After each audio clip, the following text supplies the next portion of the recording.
같이 봅시다. 자, 우리 저번 주에 배웠던 작품 복습입니다. 우리 백석 작가가 썼던 이름 기억해주세요. 작가 이름 수라라는 작품을 우리 같이 봤었고, 수라가 평소에 쓰는 어휘가 아니기 때문에 어휘풀이 쌤이 자세하게 해드렸었어요. 수라는 부정적인 상황을 의미하는 어휘였던 거라도 기억 꼭 해주시고, 이런 아수라장 할 때 수라라는 제목을 사용하고 있는 이유는 백석이 시를 창작했던 일제 강점기 당시의 상황과 관련 있다라고 얘기했던 거 복습하시고, 요 내용 토대로 1번에 시적 상황에 따른 화자의 정서와 태도 빈칸 한번 채워보면, 화자 상황 무슨 상황이었어? 방 안에 있는데 거미 한 마리를 발견합니다. 그래서 차례대로 거미들이 나올 건데, 첫 번째 빈칸에 그래서 거미라고 채워주시면 되겠고, 화자가 처음에는 새끼 거미를 아무 생각 없이 문 밖으로 내다 버려요. 그러다가 뒤이어서 나오는 큰 거미 한 마리를 바라보고, 그 큰 거미랑 아까 내가 내다버렸던 새끼 거미랑 가족인가 보다 라는 인식을 하면서, 아, 내가 거미 가족을 헤어지게 만들었구나 라는 생각에 서러워하는 모습 나타납니다. 직접적으로 드러났었어요. 그래서 두 번째 빈칸에 서러워함 적어주시면 되겠고, 그 서러워하는 이유는 어미거미가 새끼 거미를 찾으러 온 건가 봐 라고 생각했기 때문입니다.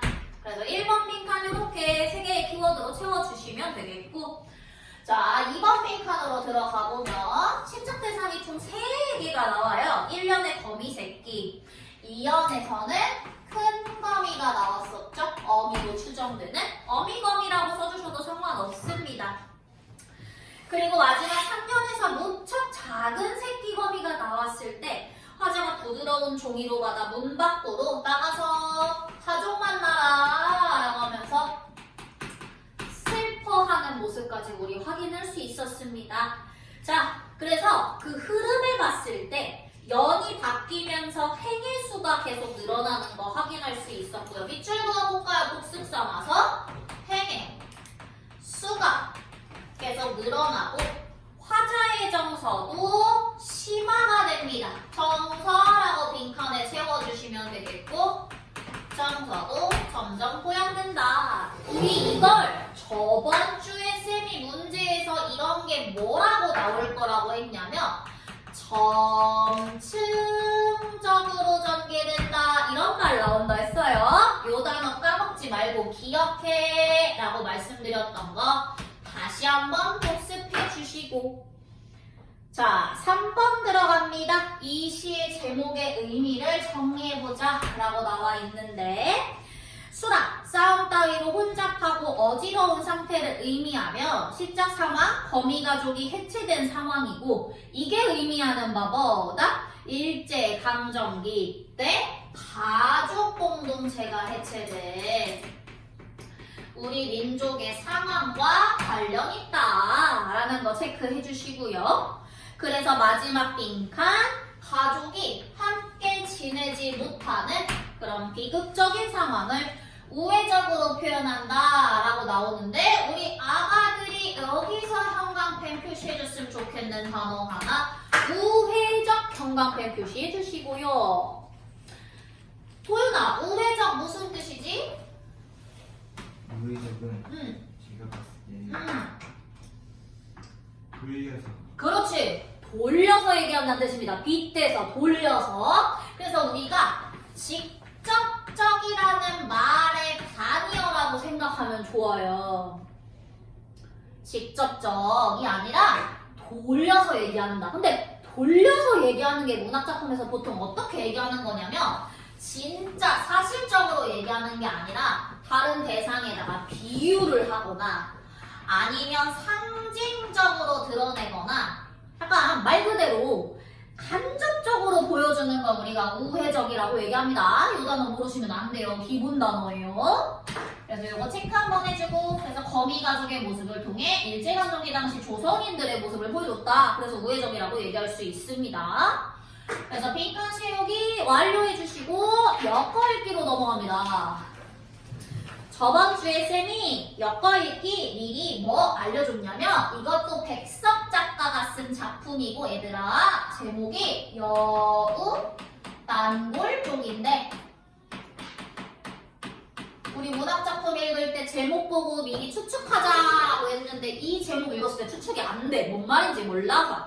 그래서 쌤이 의미를 뭐라고 알려줬냐면 여우가 나오는 골짜기에 사는 가족들 이런 뜻이라고 얘기를 했었어요. 그래서 이 시 읽을 때 쌤이 뭐에 초점 맞춰? 라고 얘기했냐면 백석 작가 특징 중에 하나가 우리 사라진 문화, 우리가 지금 경험하지 못하고 있는 일제강점기 당시에 사람들이 잃어가고 있던 우리 고유의 문화 같은 것들을 시가 담아내는 거 좋아하는 사람이야 라고 얘기했었습니다. 그래서 이 작품 읽을 때 백석의 특징 어떻게 드러나나 얘들아 한번 읽어봐 라고 쌤이 얘기를 했었는데 그래서 같이 한번 읽으러 들어가 보면 원래 이 시가 얘들아 연이 나눠져 있어야 되는 시인데 이 교재에서 연을 안 나눠놨어. 그래서 쌤이 구두로 여러분들한테 여기서부터 여기까지가 1년이야 이렇게 얘기해 줄 테니까 체크하면서 읽어주시고요. 자, 첫 번째 딱 연을 읽어볼 건데 자, 무슨 특징이 눈에 바로 보여야 되냐면 아무 생각 없이 보면 정우야 이거 시 같아? 일기 같아? 뭔가 일기 같아. 왜 일기같이 느껴지냐면 시라는 거 우리가 보통 읽으면 시행이 짧아요. 짧은데 얘는 쭉 길게 썼어. 그리고 이거 보면 명절날 나는 엄마 아빠 따라서 우리 집게는 나를 따라서 친할머니 친할아버지가 있는 큰 집으로 가면 이러면서 정말 경험 얘기하고 있어. 그래서 언뜻 보면 우리 이거 시라는 게 안 느껴져. 이런 시를 우리가 무슨 시라고 하냐면 산문시라고 할 거예요. 자, 앞으로 이 키워드 나오면 모르면 안 돼. 산문시라고 얘기하는데 산문시가 뭐냐? 줄글 형식으로 쓰여져 있는 것들을 산문시라고 해요. 마치 수필이나 소설처럼 길게, 행을 길게 쓴 시를 산문시라고 얘기합니다. 자, 그래서 마치 우리는 이거를 화자가 쓴 일기 읽듯이 한번 읽어보게 되는데 명절날이라고 시작하는 요 시에서 명절날이라는 구체적인 배경 확인했으니까 메모 한번 해주시고 쌤이 배경 나오면 체크하는 연습하라고 했어요. 시에서 내용 확인 시키니까 나는 할 때 나라는 화자 나왔어요. 표면에 드러난 화자. 근데 도윤아 뭔가 말투가 어른인 것 같아? 어린아이인 것 같아? 어른. 어른 같아. 엄마, 아빠, 우리 집 개, 그리고 할머니네 같아. 어른 같아? 막 애 있을 것 같아? 결혼했을 것 같아? 아니요. 어른 같아? 아이 같아? 예. 애 같아. 어린 아이로 설정한 거야. 나는 엄매 아베 따라 우리 집 개는 나를 따라 진할머니 진할아버지가 있는 큰 집으로 가면 이라고 하면서 어디를 간 경험? 큰 집에 올라간 경험 얘기하고 있어요. 명절날. 이것도 배경이니까 똑같이 네모한 거야. 공간적 배경. 그리고 읽어봤더니 우리가 요새 잘 안 쓰는 단어 있죠? 엄마 아빠라고 하지 엄매 아베라고 안 하잖아. 친할아버지 친할머니라고 하지 진할아버지 진할머니라고 안 하거든? 이거 뭐냐면 이게 평안도 사투리야 얘들아. 이렇게 사투리를 사용해서 지역방언 사용하면 우리 어떤 거 느낄 수 있어요? 상토성 느낄 수 있어요. 뭔가 시골적이야. 이런 것도 체크해주세요.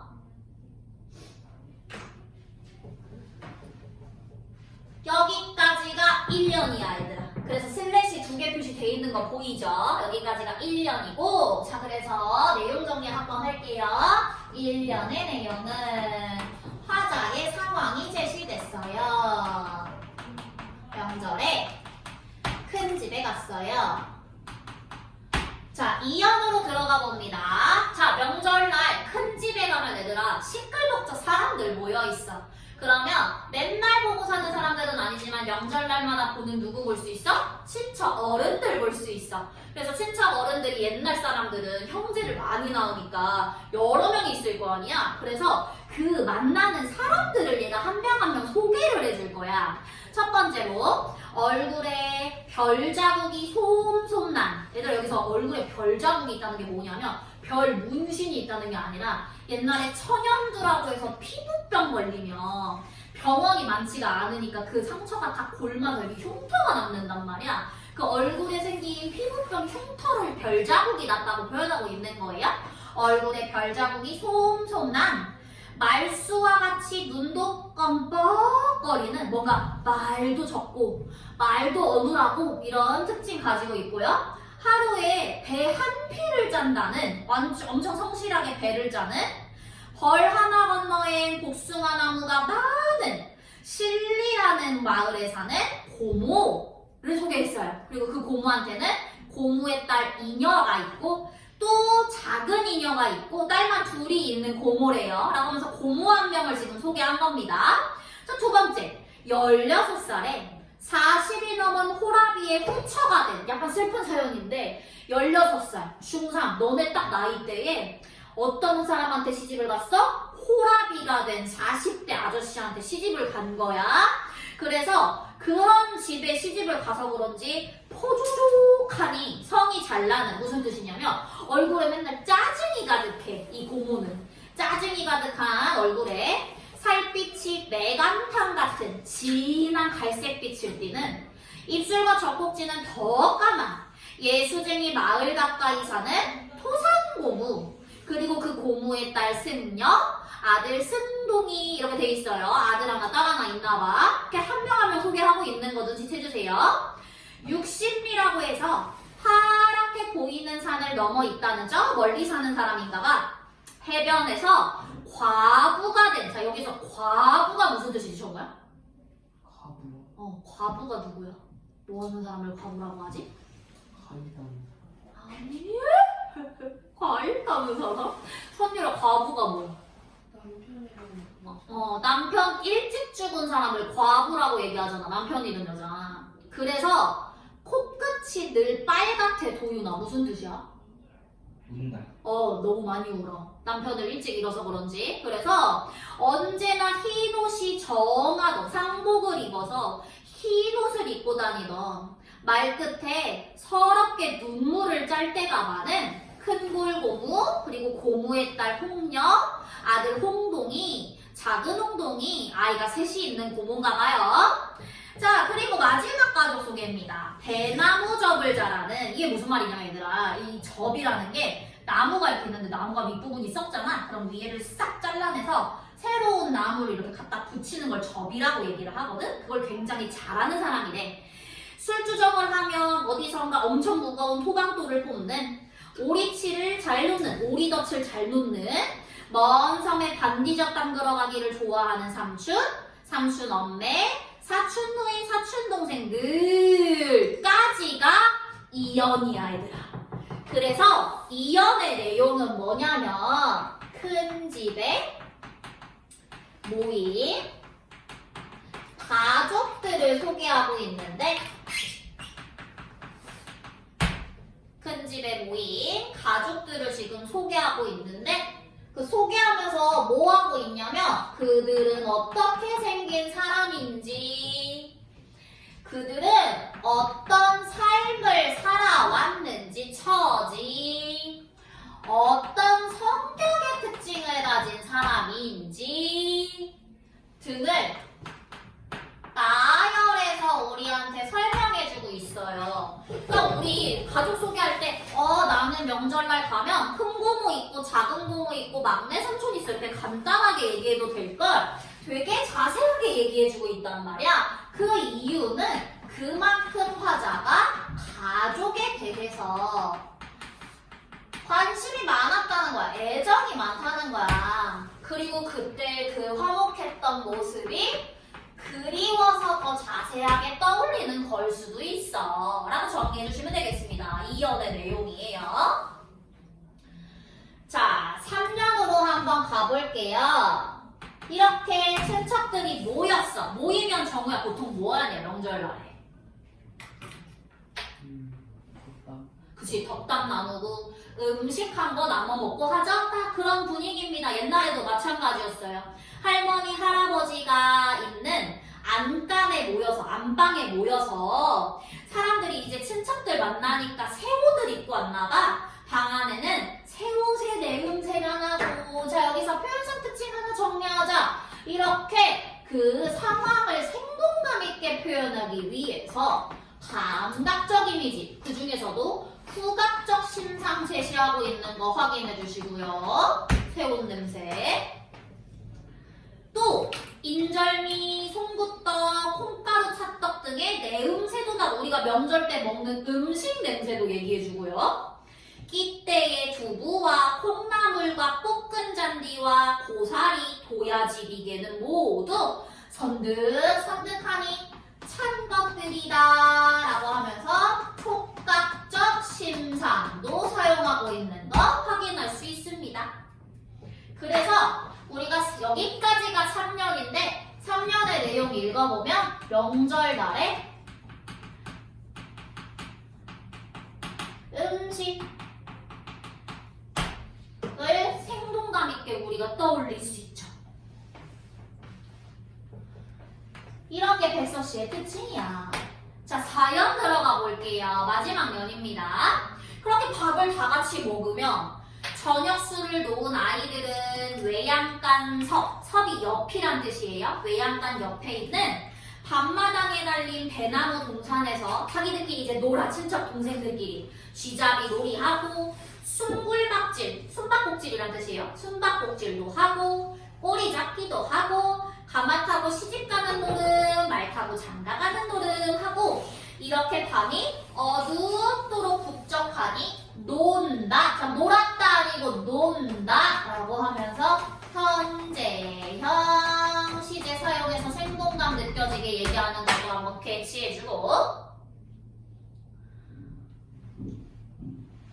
밤이 깊어가는 집 밑줄. 그래서 이제 명절날 하루가 다 간 거야. 시간의 흐름 확인하세요. 밤이 깊어가는 집안에 엄마는 엄마들끼리 아랫간에서 웃고 이야기하고 아이들은 아이들끼리 옷간 한 방 잡고 조화질하고 쌈방 굴리고 다리깨 놀리고 또 노는 거야. 자기들끼리 놀이하면 쎄쎄쎄 같은 거 하면서 호박대기하고 제비손 무이손하고 이렇게 화디에 사기방 등의 심지를 몇 번이나 돋우고 촛불에다가 불을 몇 번이나 돋을 만큼 앉아고 계속 자기들끼리 얘기하고 놀아. 그렇게 홍게닭이 몇 번이나 오고서 밑줄 홍게닭이 몇 번이나 오고서 새벽닭이 몇 번이나 올 정도로 밤새도록 논다는 뜻이에요. 이것도 시간의 흐름. 졸음이 오면 아랫목 싸움, 자리 싸움 하면서 자, 아랫목이 따뜻한 부분이라서 나 여기서 잘래 하면서 티득티득거리면서 잠이 든다. 그래서는 문창의 턱납새의 그림자가 치는 아침에 시누이 동새들이 uk적하니 흥성거리는 부엌으론 샘문틈으로 잔지문틈으로 무이진 깨국 끓이는 맛있는 냄새가 올라오도록 잔다 라고 하면서 마지막 사연에서도 우리 똑같이 부각적 심상 나와요. 아침에 명절날에 무슨 감각 느끼면서 눈을 떠? 엄마들이 요리해서 그 요리 냄새 맡으면서 눈을 떠. 그리고 다구는 소리 같은 청각적 심상도 나온 거 확인할 거예요. 자, 그래서 4연까지 읽어봤을 때 명절날에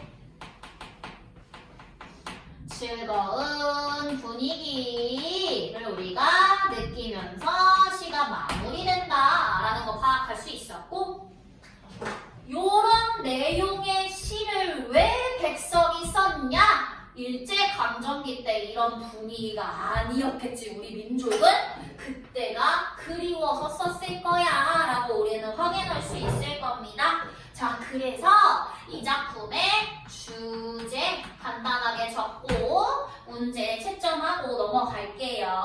명절날에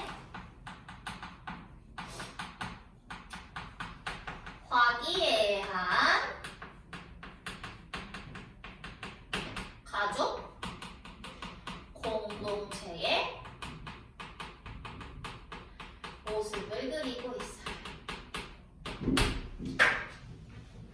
자, 그래서 밑에 빈칸 어떻게 채웠어야 우리가 정확한 답이냐? 1번.